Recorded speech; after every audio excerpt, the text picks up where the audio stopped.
Bom, aproveitando esse momento tão maravilhoso, estarmos aqui e hoje reconhecer a importância da graça de Deus sobre as nossas vidas, nos dando o entendimento da sua palavra.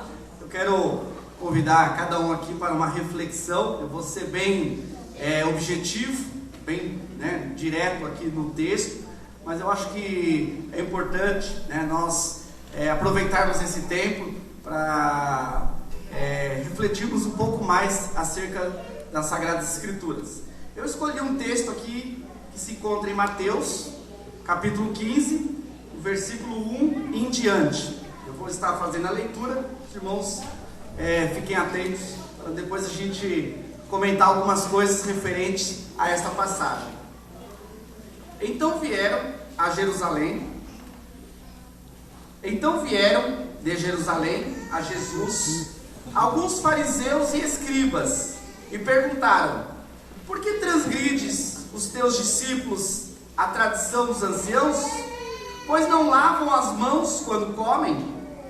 Ele, porém, lhes respondeu: por que transgrides vós também o mandamento de Deus por causa da vossa tradição? Porque Deus ordenou: honra a teu pai e a tua mãe, e quem maldisser a seu pai ou sua mãe seja punido de morte. Mas vós dizeis: se alguém disser a seu pai ou a sua mãe, é oferta ao Senhor, aquilo que podereis aproveitar de mim, esse jamais honrará a seu pai ou a sua mãe, e assim invalidaste a palavra de Deus por causa da vossa tradição. Hipócritas, bem profetizou Isaías a vosso respeito, dizendo: este povo honra-me com os lábios, mas o seu coração está longe de mim, e em vão me adoram, ensinando doutrinas que são preceitos de homens. E tendo convocado a multidão, lhes disse: ouvi e entendei? Não é o que entra pela boca que contamina o homem, mas o que sai da boca, isso sim contamina o homem. Então, aproximando-se deles, os discípulos disseram: sabes que os fariseus, ouvindo a tua palavra, se escandalizaram. Ele, porém, respondeu: toda planta que meu Pai Celestial não plantou será arrancada. Eu defino esse texto como duas escolas. Eu analiso essa passagem, essa discussão teológica, bíblica, doutrinária, como um combate, um embate de duas escolas: a escola de Deus e a escola dos homens. O texto fala que vieram de Jerusalém escribas e fariseus. Estudando a questão geográfica, eles fizeram uma viagem de 52 quilômetros aproximadamente. Isso nos nossos dias seria fácil, mas naquela época não era algo tão fácil, por causa dos recursos. Mas eles saíram de Jerusalém e foram até a região de Cafarnaum, ali aonde Jesus estava pregando, para discutir com Jesus acerca de questões doutrinárias. Então não foi simplesmente um acaso que eles de repente apareceram ali para discutir com Jesus. Ali foi realmente um confronto, onde a elite de Jerusalém, a elite religiosa, a escola dos homens, que estavam escandalizados com a verdade, que não estavam aceitando que as pessoas estavam sendo libertas pela palavra, que as pessoas estavam sendo curadas pelo verdadeiro evangelho, e essas pessoas elas saem em defesa daquilo que eles entendiam que é a verdade, a sua tradição. Quando nós falamos sobre os fariseus, nós temos que entender que eles eram os da lei de Moisés? Aqueles que na cultura judaica ainda preservava os ensinamentos dos profetas, os salmos, o Antigo Testamento. Eles eram respeitados pela sociedade como os conhecedores de Deus, como aqueles que falavam em nome de Deus. E os escribas? Os escribas eram pessoas que tinham a incumbência de interpretar os textos sagrados. Desde do avivamento que ocorreu em 536 antes de Cristo, quando o povo de Israel sai da Babilônia e volta para a Palestina, para a sua terra, Esdras se levanta como um homem para interpretar as Escrituras.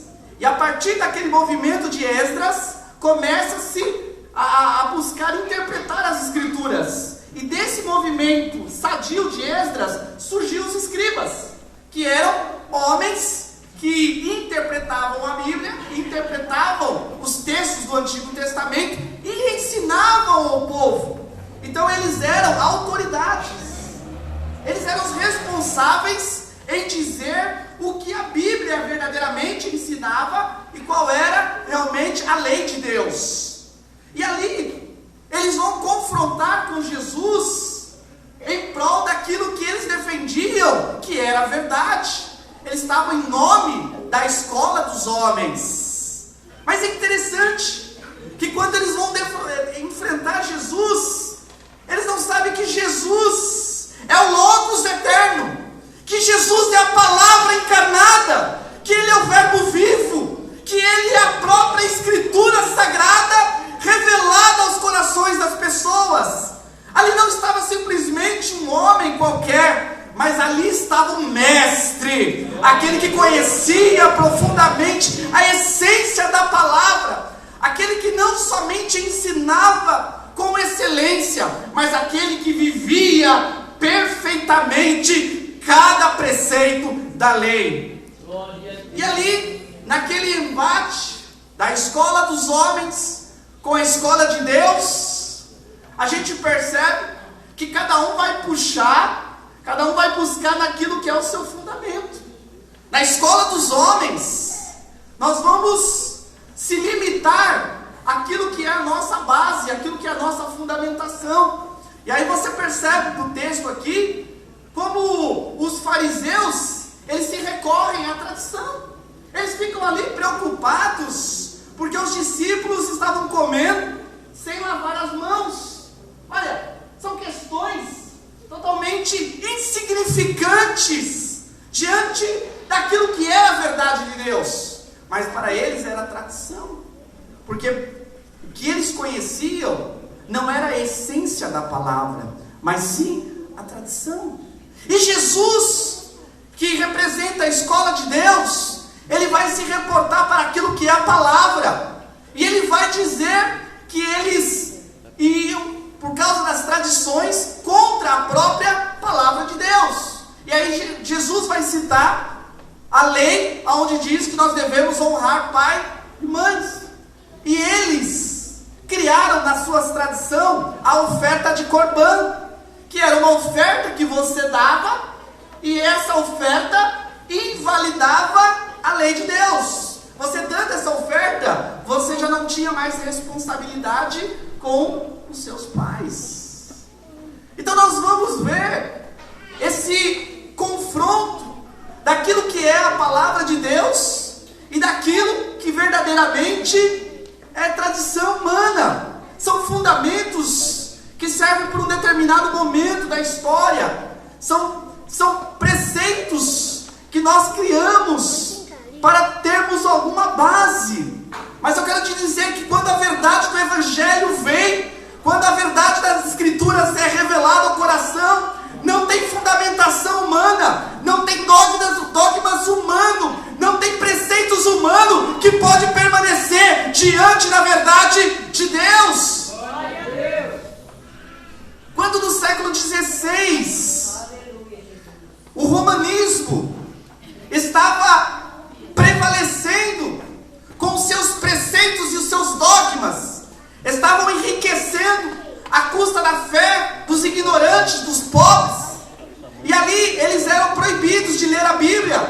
Porque Roma dizia que somente o clero, somente os sacerdotes podiam conhecer a palavra. E eles, em cima disso, da ignorância do povo, eles começaram a encher o coração das pessoas de tradição e mais tradições.